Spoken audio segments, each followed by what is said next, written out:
Aktivitetet dedikuar filmit në kuadër të festivalit Ekrani i Artit u përmbyllën me ceremoninë e zhvilluar në Kinema Republika, aty ku nisi pak ditë më parë. Shfaqjes së filmit i paraprehu një atmosferë e këndshme e përbërë nga një publik i përzierë mes vëndasve dhe të huajve. Për drejtoren artistike Tea Paci, rrugtimi i këtij edicioni ishte i suksesshëm. Interesi ka qenë shumë i madh. Ka pas publik në çdo përjapësinave kinemaja, kjo doli.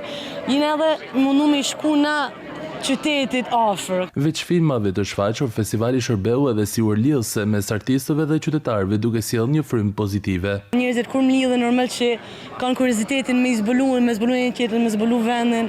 Për na them që festivali ka këtë frymë këtë mirë që krijon relacionin midis njerëzve. Edhe kjo gjë e kam një shumë në artistë ndërkombëtar që kena pas këto që janë kënaqur në Shkodër, që kanë thënë sa bukur Shkodra, sa bukur qyteti, sa bukur atmosfera. Organizatorët falenderuan çdo njëri nga pjesëmarrësit që dhanë kontribut në mbarvajtjen e festivalit. Ceremonia përmbyllëse u pasua nga shfaqja e filmit Temë re e regjizores Anka Gujabidze, imazhe të lëvizshme, reflektime të thella dhe takime publike në hapësirar që ndërthurin historinë me bashkohoren, ishte ajo çfarë përjetoi Shkodra përgjatë ditëve të festivalit Ekrani i Artit. Kartolina nga tjetër kundi ishte tema e këtij viti. Edicioni 8 solli në Shkodër mbi 30 artistë dhe u shfaqën 40 premiera.